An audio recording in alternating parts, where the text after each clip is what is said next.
आपको इस वीडियो में जो भी जानकारी मिलेगी वो पूरी तरह से सटीक है, प्रमाणित है। अगर आपको इसके तथ्य चाहिए हो तो आप हमारे इंस्टाग्राम हैंडल पर मैसेज कर सकते हैं। आज हम बात करेंगे अवचेतन मन की शक्ति को पहचाने। हम सभी असीमित दौलत के अथाह समुद्र में रहते हैं। आपका अवचेतन मन आपके चेतन विचारों के प्रति बहुत संवेदनशील है। ये चेतन विचार साँचे की तरह काम करते हैं, जिनमें आपके अवचेतन का असीमित ज्ञान, बुद्धि, जीवन, शक्ति और ऊर्जा प्रवाहित होती है। अगर आप साँचे को अधिक सकारात्मक बना दें तो आपको इस असीमित ऊर्जा से अत्यधिक लाभ हो सकता है। यहाँ पे चेतन जो है, चेतन से जो हम सारे काम करते हैं, रोज के जो भी हम सोचते हैं वो चेतन से होता है। चेतन हमारा थोड़ा सा दिमाग है, जबकि अचेतन बहुत ज़्यादा। जैसे आप साइकिल चला के रोज़ अपने घर को जाते हो तो आपने देखा होगा कि अगर आप पहली बार कहीं साइकिल चला के जाएं या बाइक चला के जाएं या कार चला के जाएं तो आपको वहाँ तक जाना पड़ेगा, सोच के जाना पड़ेगा। लेकिन आप वही बार बार जाते हो तो आप ध्यान नहीं देते हो कि आपको वहाँ जाना है, आप खुद ब खुद वहाँ पे पहुँच जाते हो। तो ये है अवचेतन मन, जो अंदर फीड हो गया है आपके, जो अंदर आपके सेव हो गया है, वो है अवचेतन मन। वो बहुत ज़्यादा है और अवचेतन मन में कोई बात पहुँचानी हो तो इतनी आसानी से नहीं जाती, लेकिन उसके बहुत सारे रास्ते हैं जिससे आसानी से अवचेतन मन तक चीज़ें पहुँचाई जा सकती हैं, बात पहुँचाई जा सकती है। तो हम आगे उसके बारे में भी बात करेंगे। अधिकांश महान वैज्ञानिक, कलाकार, कवि, गायक और आविष्कारक चेतन और अवचेतन मन की कार्याविधि की गहराई समझी थी। इसी वजह से उन्हें अपने लक्ष्य हासिल करने की शक्ति मिली। एक बार महान ओपेरा गायक एनरिको मंच पर जाने से घबरा रहे थे। डर के मारे उनके गले की मांसपेशियां अट गई थी। ऐसा लग रहा था कि जैसे उनके वाक तंत्र को लकवा मार गया हो और वो बेकार हो गए। वो मंच के पीछे गायक की पोशाक पहने खड़े थे और उनके चेहरे पर पसीना बह रहा था। कुछ ही पल बाद उन्हें हजारों प्रशंसकों की भीड़ के सामने मंच पर जाकर गाना था। कांपते हुए उन्होंने कहा, मैं नहीं गा सकता, सब लोग मुझ पर हंसेंगे, मेरा करियर खत्म हो जाएगा। वो अपने ड्रेसिंग रूम में जाने के लिए मुड़े, तभी अचानक रुक कर चिल्लाए, छोटा मैं, मेरे भीतर के बड़े मैं को दबाने की कोशिश मत करो। वो दोबारा मंच की ओर मुड़े और तन कर खड़े हो गए कि उन्होंने छोटे मैं को आदेश दिया, बाहर निकल जाओ, बड़ा मैं गाना चाहता हूँ। बड़े मैं से एनरिको का मतलब अपने अवचेतन मन की असीमित शक्ति और बुद्धि से था। वो चिल्लाने लगे, बाहर निकल जाओ, बाहर निकल जाओ, मैं गाने वाला हूँ। मतलब जो चेतन मन है, जो हमारी बाहरी बुद्धि है छोटी सी, जिससे हम सारे काम करते हैं, उसको बोले तुम बाहर निकल जाओ, जिसमें अंदर असीम पावर है, शक्ति है अवचेतन मन में, उससे मैं गाऊंगा। अवचेतन मन में प्रक्रिया करते हुए उनके भीतर की असीमित शक्तियों को मुक्त कर दिया। समय आने पर वो मंच पर गए और उन्होंने शानदार तरीके से गाना गाया, जिससे श्रोता मंत्रमुग्ध हो गए। आपने अब तक जो भी सुना उससे आप समझ सकते हैं कि एनरिको मस्तिष्क के दोषों को समझते थे। चेतन या तार्किक स्तर और अवचेतन या अतार्किक स्तर। मतलब ये कि तार्किक स्तर जहाँ पे हम सवाल जवाब कर सकते हैं, तार्किक स्तर वो है, चेतन मन है। लेकिन अवचेतन मन वो है जहाँ सवाल जवाब नहीं होते। ऐसे वहाँ जो एक बार सेव हो गया वो सेव हो गया, चाहे वो अच्छी आदत हो चाहे बुरी आदत हो। आपका अवचेतन मन प्रक्रियाशील है, यह आपके विचारों की प्रकृति के अनुरूप प्रक्रिया करता है। जब आपका चेतन मन डर, चिंता और तनाव से भरा होता है तो आपके अवचेतन मन में नकारात्मक भाव प्रवाहित होने लगता है, क्योंकि चेतन से होकर ही चीज़ें चेतन में जाती हैं। जब चेतन में कोई चीज़ बहुत ज़्यादा या बार बार हो जाती है तो वो अचेतन में जाने लगती है, क्योंकि तब दिमाग को लगता है कि ये ज़रूरत है हमारी, इसे आगे भी करना है तो इसे क्यों ना स्टोर करके रख लेते हैं। ये नकारात्मक भाव चेतन मन में दहशत, आशंका और निराशा भर देता है। जब आपके साथ ऐसा हो तो आप भी महान एनरिको के उदाहरण पर अमल कर सकते हैं। आप दृढ़ता और पूरे अधिकार से अपने गहरे मन में उत्पन्न अतार्किक भाव से कह सकते हैं, चुप रहो, शांत हो जाओ, मैं नियंत्रण में हूँ। तुम्हारे आदेश का पालन नहीं होगा, तुम्हें मेरे आदेश का पालन करना होगा। तुम मेरी आज्ञा का पालन करने के लिए विवश हो। एक और कहानी है, कप्तान अपने जहाज का मालिक होता है और बाकी लोग उसके आदेशों का पालन करते हैं। इसी तरह आपका चेतन मन आपके जहाज का कप्तान और मालिक होता है। आपके शरीर, आपके परिवेश और आपसे जुड़ी सभी मामलों का चेतन मन अपने विश्वास तथा अनुमानों के आधार पर आदेश देता है और आपका अचेतन मन इन आदेशों को मान लेता है। ये आदेशों पर सवाल नहीं करता है, ये नहीं पूछता कि वो किस आधार पर दिए जा रहे हैं। अब आप खुद से बार बार कहें, मेरे पास इस चीज़ को खरीदने के लिए पैसा नहीं है, तो आपका अवचेतन मन आपकी बात मान लेता है। वो ये सुनिश्चित कर लेता है कि आपके पास अपनी मनचाही चीज़ खरीदने के लिए कभी पैसा न रहे। जब तक आप ये कहते रहेंगे तब तक आपका अवचेतन मन आपके आदेशों का पालन करता रहेगा। आप जीवन में इन चीज़ों को कभी नहीं खरीद पाएंगे। आप सोचेंगे कि ऐसी परिस्थितियों के कारण हुआ। आपको ये लगेगा ही नहीं कि आपने अपने नकारात्मक विचारों से ये परिस्थितियां खुद निर्मित की हैं। तो आपको जो भी कार्य करना हो, आपको जो भी पाना हो, आप खुद से कहिए कि मैं ऐसा कर लूँगा, मैं ऐसा करूँगा।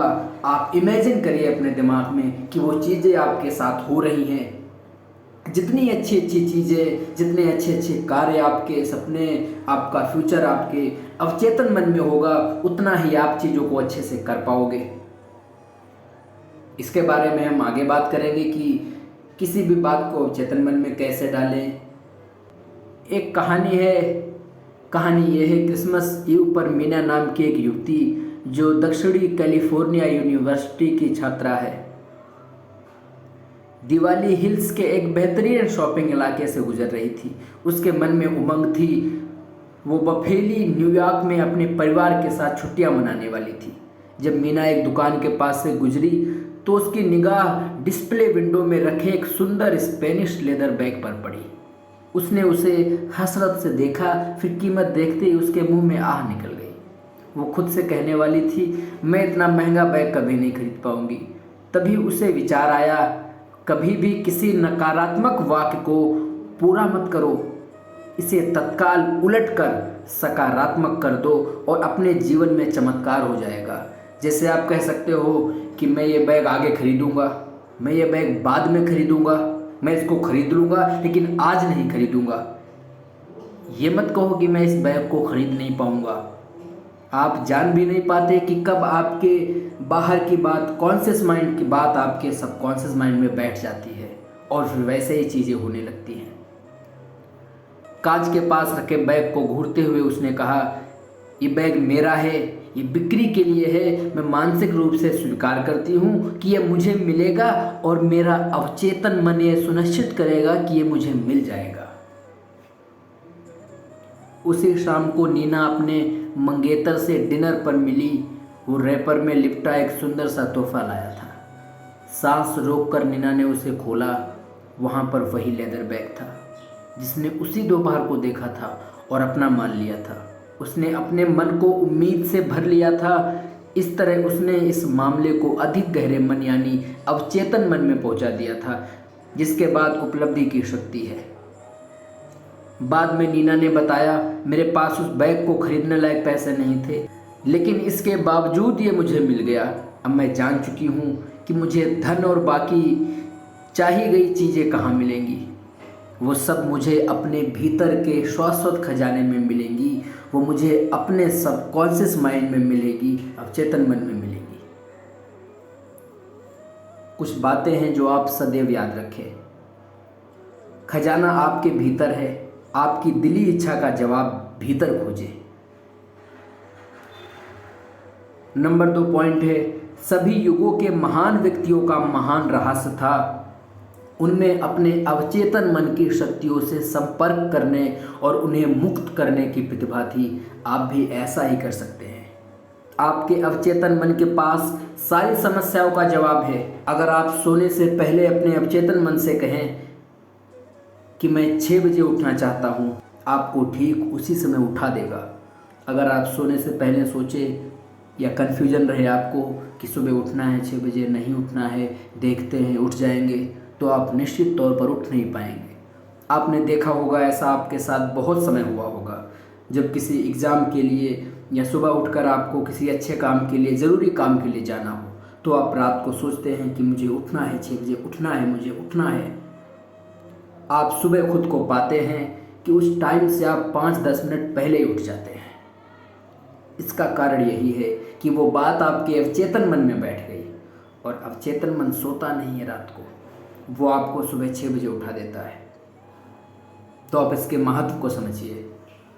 आपका अवचेतन मन आपके शरीर का निर्माता है और आपका उपचार कर सकता है। हर रात आदर्श सेहत के विचार के साथ सोएं और आपका वफादार सेवक यानी अवचेतन मन आपके आदेश का पालन करेगा। आपको जो भी करना है, इसीलिए कहा गया है, आपके जो भी सपने हैं, जो भी काम है, उनको सोचना शुरू कर दीजिए। सोचने का यही मतलब है, जब आप पॉजिटिव तरीके से उनको सोचोगे तो आपके अंदर वो बैठ जाएंगे, सबकॉन्शियस माइंड में बैठ जाएंगे और आपके कार्य भी वैसे होने लगेंगे, आप वैसे ही बन जाओगे, आपको पता भी नहीं चलेगा। ये है अवचेतन मन की ताकत, इसकी पावर, इससे आप समझें। हर विचार एक स्थिति है और हर परिस्थिति एक परिणाम है। अगर आप पुस्तक लिखना चाहते हैं, बढ़िया नाटक लिखना चाहते हैं, अपने श्रोताओं के सामने बेहतर भाषण देना चाहते हैं, तो ये विचार, भावना और प्रेम के साथ अपने अवचेतन मन तक पहुंचा दें। वो इस पर इसी अनुरूप प्रतिक्रिया करेगा। आप जहाज के कप्तान की तरह हैं, आपको सही निर्देश देने होंगे। बस आप ये ध्यान रखिए कि आपको निर्देश जो हैं सही देने हैं। आपको क्या सोचना है, आपसे मुख से क्या बात निकलनी है, ये आप पे है। बस यहाँ आपको ध्यान देना है, यहाँ आपको सही तरीके से बोलना है, पॉजिटिव बोलना है, वरना जहाज दुर्घटनाग्रस्त हो जाएगा। इसी तरह से आपको अपने अवचेतन मन को सही आदेश देने होंगे, जो आपके सभी अनुभवों को नियंत्रित करता है। इस तरह के वाक्यों का प्रयोग कभी ना करें, मेरे पास इसके लिए पैसे नहीं हैं, या मैं यह कभी नहीं कर सकता। आप जो सोचते हैं, आपका अवचेतन मन उसी बात को सच मान लेता है।